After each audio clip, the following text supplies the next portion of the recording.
siapa sih yang memutuskan seseorang itu jadi nabi? Dia sendiri ditunjuk? Siapa yang tunjuk? Apa bukti penunjukannya? Allah. Satu nama.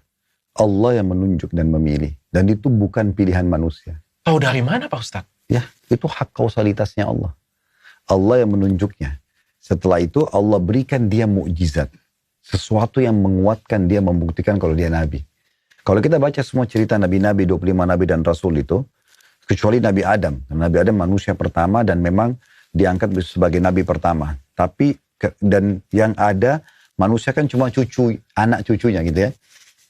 Tapi setelah beliau, umumnya itu pada saat datang di kaumnya, itu pasti ada penolakan. Kenapa? Kok kamu nabi?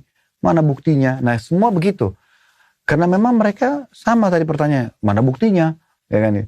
Maka mereka mengatakan, Allah yang mengutus saya. Buktinya kalau Nabi Muhammad ini Al-Quran, Nabi Isa ini Injil, turun bersama saya. Ini firman Allah, isinya seperti ini ajarannya.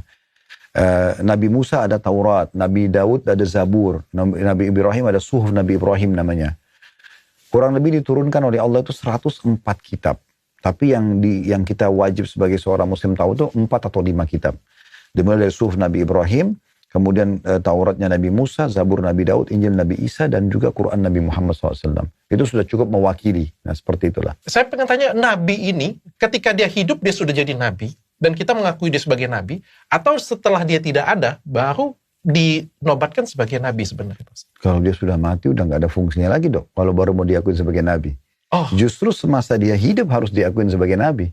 Karena di masa hidup itulah dia mengajarkan apa yang Allah perintahkan pada dia. Nah, dari mana kita tahu Pak Ustadz? Kan nggak ada tulisan nih pasti Pak Ustadz. Oke, di tadi badan yang saya bilang, dia mengatakan, saya adalah seorang Nabi. Orang akan bertanya, mana buktinya? Iya. Dia datangkan mukjizat tadi. Mukjizat itu sesuatu yang keluar daripada akal manusia. Manusia tidak bisa menjangkaunya. Semua nabi-nabi punya mukjizat. Dan biasanya sesuai dengan apa yang sedang berkembang di masa itu. Sebagai contoh misalnya. Semua nabi punya mukjizat?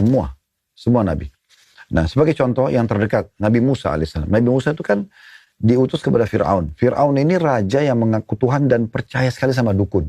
Ilmu-ilmu sihir. Maka Allah datangkan Nabi Musa, waktu datang dari Madian, tempatnya Nabi Syuaib. Lalu kemudian Allah merintahkan dia dinobatkan jadi Nabi, dia pergi ke Fir'aun. Allah mengatakan, pergilah ke Fir'aun.